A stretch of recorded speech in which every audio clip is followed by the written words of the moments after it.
नमस्कार. श्री स्वामी समर्थ. अधिक महिना हा सेवेचा, उपासनेचा महिना. पण ज्यांना संपूर्ण अधिक महिन्यामध्ये काही सेवा करणे शक्य झाले नाही, ज्यांना सेवा करण्याची इच्छा आहे पण प्रभावी सेवा कोणत्या आहेत हे माहीत नाही, तर त्यांनी अधिक महिन्याच्या शेवटच्या दिवसामध्ये काही महत्त्वाच्या प्रभावी अशा सेवा करू शकता. ज्यांनी या अधिक महिन्यात भरपूर सेवा केल्या आहेत, उपासना केल्या आहेत, व्रतपारायणे केली आहेत, ते सुद्धा या अधिक महिन्याच्या शेवटच्या दिवसामध्ये काही सेवा करू शकतात. तर मैत्रिणींनो, अधिक महिन्याच्या शेवटच्या दिवसात आपण कोणत्या महत्त्वाच्या सेवा कराव्यात हे आपण आजच्या व्हिडिओमध्ये जाणून घेणार आहोत. तर व्हिडिओ स्किप न करता शेवटपर्यंत नक्की बघा. नमस्कार मैत्रिणींनो, मी सारिका भक्ती विश्वमध्ये तुमचे मनापासून स्वागत करते. अधिक महिना हा भगवान श्री हरी विष्णूंना समर्पित आहे, म्हणूनच अधिक महिन्याला पुरुषोत्तम मास असे म्हटले जाते. या महिन्यात केलेल्या सेवा, पारायणे, जप, दान या सर्वांचे पुण्य अधिक मिळत असते. अधिकस्य अधिकम, जितके अधिक सेवा आपण करू तितके अधिक फळ आपल्याला मिळत असते, हे तर आपल्याला माहीतच आहे. पण कोणत्याही कालखंडाचे जे शेवटचे दिवस असतात तेही तितकेच प्रभावी असतात. जसे नवरात्रीतील 9वा दिवस, श्रावणातील शेवटचा सोमवार, कार्तिक महिन्यातील शेवटचे काही दिवस जसे महत्त्वाचे असतात, तसेच अधिक महिन्यातील शेवटचे 5 दिवस देखील महत्त्वाचे आहेत. अधिक महिन्यातील शेवटचे काही दिवस हे सेवेसाठी, साधनेसाठी खूप महत्त्वाचे आहेत. तर अधिक महिन्यातील शेवटच्या 5 दिवसांमध्ये काही महत्त्वाच्या सेवा आपण करू शकतो. आता शेवटचे 5 दिवस म्हणजे कोणते? जून महिन्यातील 11, 12, 13, 14 आणि 15, म्हणजेच 11 जून ते 15 जून या शेवटच्या 5 दिवसामध्ये आपल्याला अधिक महिन्यातील प्रभावी अशा सेवा करायच्या आहेत.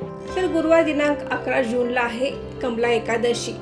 एकादशी व्रत हे भगवान विष्णूच्या सेवेसाठी अतिशय महत्त्वाचे मानले जाते. त्यामुळे अधिक महिन्यातील एकादशीला विशेष महत्त्व प्राप्त होते. अधिक महिन्यातील एकादशीला आपण भगवान विष्णूंच्या महत्त्वाच्या काही सेवा करायच्या आहेत. तर या दिवशी आपण भगवान विष्णूंच्या म्हणजे विठ्ठलाच्या, बाळकृष्णाच्या मूर्तीवर, बालाजीच्या मूर्तीवर तुम्ही अभिषेक घालू शकता, किंवा प्रभू श्री रामांची मूर्ती असेल तर त्यावर देखील तुम्ही अभिषेक घालू शकता. अभिषेक घालत असताना आपण ओम नमो भगवते वासुदेवाय या मंत्राचा मंत्र जाप करायचा आहे. अभिषेक घालून झाल्यानंतर आपण विधिवत त्यांची पूजा करायची आहे. भगवान विष्णूंना पिवळ्या रंगाची वस्त्र, पिवळ्या रंगाची फुले आणि पिवळ्या रंगाच्या मिठाईचा नैवेद्य दाखवायचा आहे, किंवा पिवळ्या खिचडीचा नैवेद्य सुद्धा दाखवू शकता. त्याचबरोबर आवर्जून या दिवशी तुळशीपत्र अर्पण करायचं आहे. तुम्ही 1 अर्पण करू शकता, 5 अर्पण करू शकता, 11 तुळशीपत्र अर्पण करू शकता. पण एकादशीला आपण भगवान विष्णूंच्या मूर्तीवर तुळशीपत्र जरूर अर्पण करावे.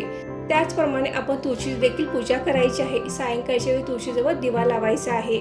एकादशीचा उपवास जर करणे शक्य असेल तर तुम्ही करू शकता, नसेल तर आपण सेवा तर भरपूर करायची आहे. तर यामध्ये सर्वप्रथम आपण विष्णू सहस्रनामाचे पठण करायचे आहे, व्यंकटेश स्तोत्राचे पठण करायचे आहे. व्यंकटेश स्तोत्र हे अतिशय प्रभावी आहे, तर आपण एकादशीला व्यंकट स्तोत्र आवर्जून पठण करायचं आहे. त्याचबरोबर आपण ओम नमो भगवते वासुदेवाय या मंत्राचा आपण सकाळी आणि संध्याकाळी दोन्ही वेळेला 108 जप करायचे आहेत.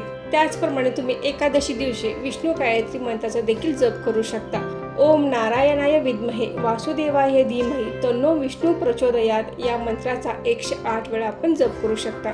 या सेवा आपण एकादशी दिवशी जरूर करायच्या आहेत. तर शुक्रवारी 12 तारखेला आहे प्रदोष, तर आपण भगवान विष्णूंची तर सेवा करायची आहे, त्यात भगवान शंकराची देखील सेवा करायची आहे. तर तुम्ही या दिवशी भगवान विष्णूंचा मंत्र जाप करून भगवान शंकराचा देखील मंत्र जाप करायचा आहे. प्रदोष काळामध्ये भगवान शंकरांची पूजा करायची आहे. त्यानंतर 13 जूनला आहे शिवरात्री, मासिक शिवरात्री आहे. तर आपण या दिवशी देखील शिवपिंडीवर अभिषेक करू शकता.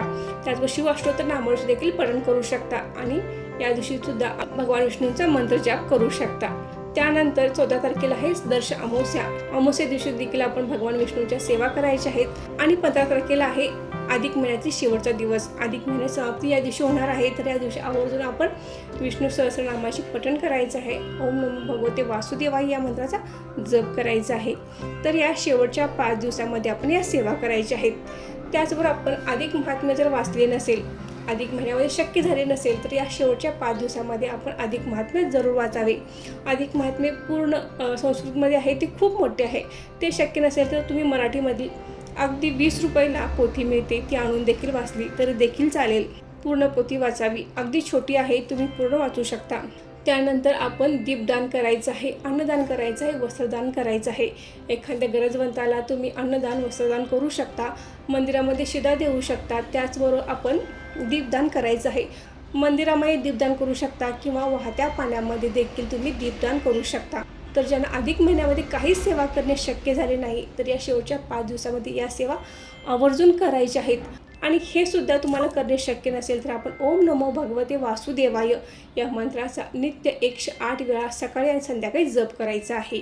13 जूनला शुक्रवार आहे तर या दिवशी आपण कुलदेवीच्या देखील सेवा करू शकता, कुलदेवीची ओटी भरू शकता, कुंकुमार्चनची सेवा करू शकता. त्याचबरोबर तुम्ही सिद्ध कुंजिका स्तोत्राचे देखील पठण करू शकता. तर मैत्रिणींनो, अधिक महिन्यामध्ये आईची ओटी भरणे महत्त्वाचे आहे. तर आवर्जून या शेवटच्या 5 दिवसांमध्ये आपण आपल्या आईची ओटी जरूर भरावी. अधिक महिन्यामध्ये काही कारणास्तव जावयाला वाण देण्याचे राहून गेले असेल तर ते देखील आपण या शेवटच्या 5 दिवसांमध्ये आपल्या लेक जावयाला भगवान विष्णूंचे आणि माता लक्ष्मीचे रूप मानून वाण द्यायचं आहे. तुम्ही यथाशक्ती वाण देऊ शकता. अशा या भरपूर अशा सेवेने आपण अधिक महिन्याची समाप्ती करायची आहे. तर मैत्रिणींनो, आजचा व्हिडिओ इथेच थांबवते. आजची माहिती कशी वाटली कमेंट करून नक्की सांगा. व्हिडिओ आवडल्यास व्हिडिओ लाईक करा, शेअर करा आणि सारिका भक्ती विश्व या यूट्यूब चॅनल सबस्क्राईब करा. धन्यवाद.